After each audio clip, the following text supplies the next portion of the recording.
Last month, Bajaj decided to refresh its old cruiser line, the Avenger. 3 new variants were released. The most surprising bit was the 150 Street, a 150cc commuter in the disguise of a full-blown urban cruiser. The other 2 variants were the 220 Street and the 220 Cruise.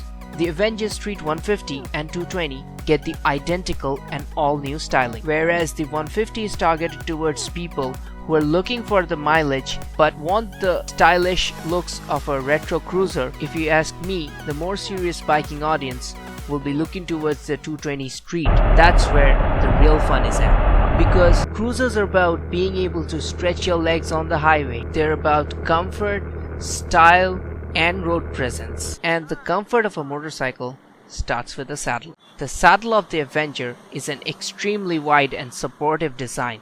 It's comfortable but not too soft. Long tours should be extremely easy. Pillion seat is a bit softer and it also gets a backrest. But the comfort of the bike comes from a few other things as well, like the fact that there is no vibrations anywhere on the handlebars and foot pegs. A very smooth engine and gearbox with a soft clutch complete the package. The ergonomics is also very relaxed, but being a street version, the handlebars have been lowered a tad too much, which is a little different from the classic cruiser's ergonomics, but once you get used to it, you will be able to get enough comfort and a lot better handling with the Street 220. As I was saying, the handlebar makes this bike surprisingly agile. Changing lanes while dodging trucks on the highway is so easy. I never expected such flickability from a cruiser. Next, of course, is the performance. The bike pulls strongly to 130 km/h mark, and I went past to even 140. The power delivery is smooth and the throttle response is immediate. The motorcycle feels surprisingly light and it's only 150 kg. The power of around 19 bhp feels adequate. And actually, I was expecting a much heavier and slower bike.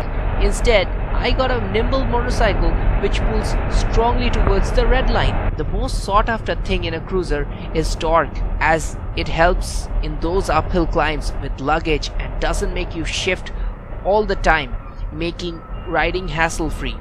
This is the thing where you can put your motorcycle in a higher gear, and even if you are in a lower speed, you don't require shift it down all the time. You can just accelerate and move out of it if you have enough torque. The amount of torque this motorcycle produces is decent, especially if you consider how lightweight the motorcycle is.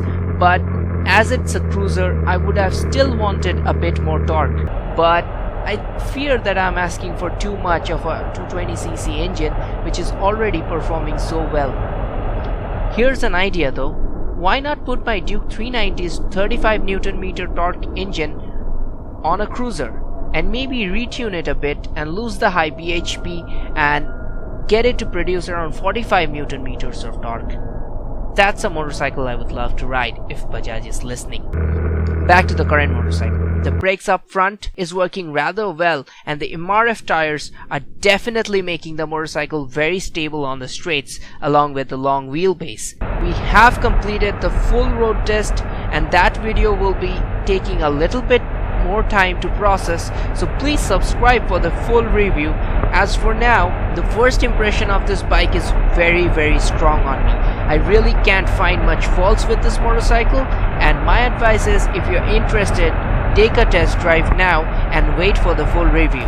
By the way, if you're interested in the International Motorcycle Exhibition at EICMA, my friend Danny Ray was there last week, and you can visit his channel for the full video on that. His channel will be in the description below. This is Rahul. Thanks for watching. If you like this video, give it a like and share it in your social media. See you very soon with the full review of the Avenger Street 220. This is Rahul.